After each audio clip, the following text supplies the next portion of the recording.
आज उमेदवारांना घेऊन आदरणीय सुशीलकुमार शिंदे साहेब आणि सोलापूरच्या खासदार प्रणितांची भेट घेतली. त्यांचे आशीर्वाद घेऊन, शुभेच्छा घेऊन सुरुवात केलेली आहे. आज तर महाविकास आघाडी म्हणून आम्ही लढणार आहोत.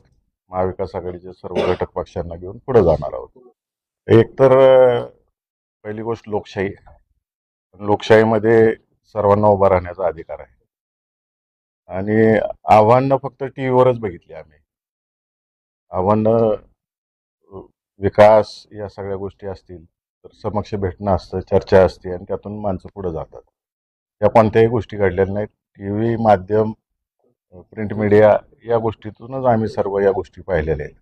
प्रत्यक्षात कुठल्या गोष्टी झालेल्या नाही.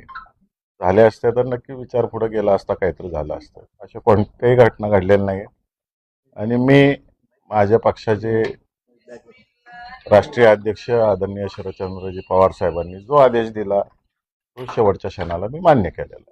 आमच्या घरातला प्रश्न आहे, घरात बसून आम्ही संपू. काय गैरसमज झाले असतील तर. प्रत्येकाची कामाची पद्धत वेगळी आहे. माझी पद्धत आहे घरातला विषय चव्हाट्यावर मांडायची नाही, घरात बसू आणि संपू आम्ही विषय. मी या मतदारसंघातील 616 मतदार आहेत. 616 मतदारांची जी इच्छा होती ती परिपूर्ण करण्यासाठी आणि माझ्या नेत्याच्या आदेशाप्रमाणे मी वागतोय. मी आज 16 मतापासून सुरुवात करतो.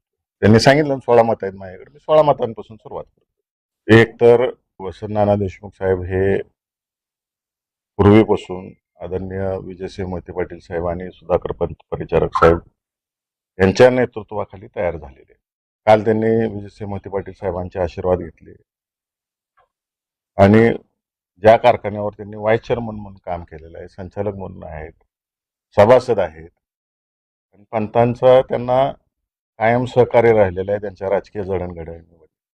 म्हणून ते पंतांचा आशीर्वाद घेण्यासाठी कारखान्याच्या स्मृतीस्थळावरती गेले आणि ह्यात काही चुकीचं नाही आहे.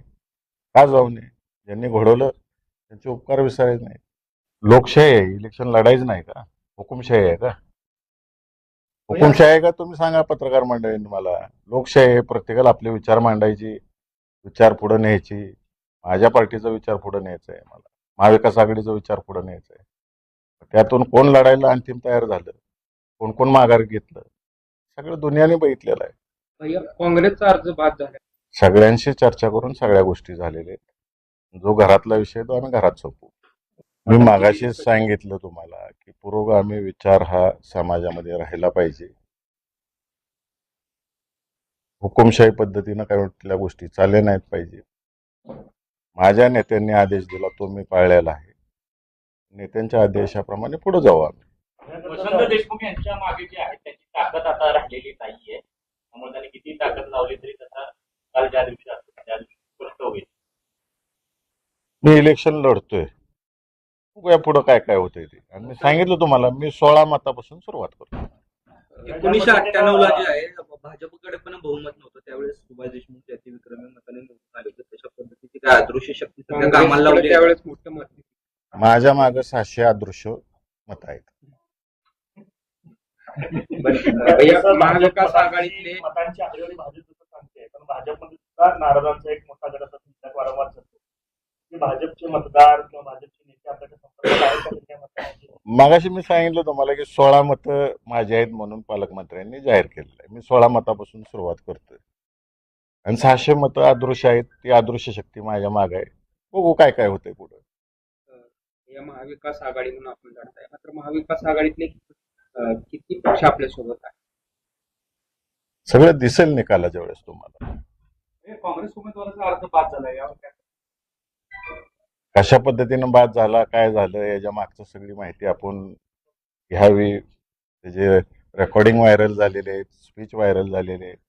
अजून खोलात जायचं असेल तर पंढरपुरात जाऊन माहिती घ्या, काय घडलं काय नाही, ज्यानं सही केली त्याला काय काय आश्वासने मिळाली याची माहिती घ्या तुम्ही सगळ्यांनी. निवडणुकीच्या या येणाऱ्या काळात यशाचं अपयशाचं जे आहे मी श्रेयवादासाठी उभं नाही. या सोलापूर जिल्ह्यामध्ये पुरोगामी विचारसरणी टिकली पाहिजे. हा जिल्हा सहकाराचा जिल्हा आहे, सगळ्यांना घेऊन जाणारा जिल्हा आहे.